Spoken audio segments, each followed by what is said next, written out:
Praise the lord. దేవునికి మహిమ కలుగును గాక. చాలా మంది దేవుని మందిరానికి రావడానికి చాలా ఆలస్యంగా వస్తున్నారు. మరి ఎయిర్పోర్ట్కి వెళ్ళడానికి 2 అవర్స్ ముందే వెళ్తాం, బస్ స్టేషన్కి 2 అవర్స్ ముందే వెళ్తాం, రైల్వే స్టేషన్కి 2 అవర్స్ ముందే వెళ్తాం, డాక్టర్ అపాయింట్మెంట్ టైంకి గంట ముందే వెళ్ళిపోతాం, ఎగ్జామ్ టైంకి. నాన్ లోకల్ అయితే బిఫోర్ డే వెళ్తాము, లోకల్ ఎగ్జామ్ రాసే వాళ్ళైతే 1 అవర్ ముందే ఎగ్జామ్ సెంటర్కి వెళ్ళిపోతూ ఉంటారు. ఈ రకంగా స్కూళ్ళకి కాలేజీలకి రైట్ టైంకి వెళ్ళిపోతున్నారు. ఒక్క దేవుని మందిరానికి మాత్రమే ఆలస్యంగా వస్తున్నాం. ఆలోచన చేద్దాం. దేవుని వాక్యము 5వ అధ్యాయం 1వ వచనం, ప్రసంగి గ్రంథము, నీవు మందిరమునకు పోవునప్పుడు నీ ప్రవర్తనను జాగ్రత్తగా చేసుకోవాలంట.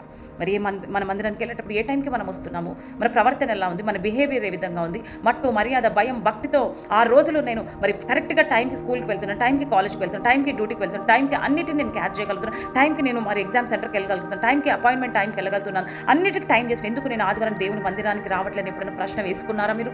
ఆలోచన చేద్దాం. దేవుని వాక్యము జాగ్రత్తగా ఉండాలి. నీ సమయాన్ని నువ్వు పాటించాలి. దేవుని సన్నిధానంలో అన్నిటికీ వెళ్తున్నప్పుడు నీ కష్టం ఉంది, బాధ ఉంది, వేరుంది, బలహీనత ఉంది, డ్యూటీకి వెళ్ళట్లేవా, స్కూళ్ళకి వెళ్ళట్లేరా, మీ పిల్లల్ని పొద్దున్నే లేచి పంపించట్లేరా? మరి దేవుని మందిరానికి వచ్చే విషయంలో ఎందుకు అంత ఆలస్యం? ఆశీర్వాదం ముందు వచ్చే వాళ్ళు ఉన్నారు, వాక్యానికి ముందు, వాక్యం తర్వాత, ఆరాధన తర్వాత. ఇది క్రమము కాదు, జాగ్రత్త వహించాలి. నువ్వు దేవుని మందిరానికి వచ్చేటప్పుడు నీ ప్రవర్తన జాగ్రత్త, నీ టైం సెన్స్ చాలా జాగ్రత్తగా ఉండాలి. నీ బిహేవియర్, నీ యాటిట్యూడ్, నీ ప్రవర్తన అంతటిని కూడా జాగ్రత్తగా చూసుకోవాలని ప్రసంగి భక్తుడు చెప్తున్నాడు. ఈ యొక్క దినం ఈ వాక్యం వింటున్న ప్రియ దేవుని బిడ్డలారా, నెక్స్ట్ వీక్ నుంచి అయిన సండే టైంకి దేవుని మందిరానికి వెళ్ళి దేవుని ఆరాధిస్తాం. God bless.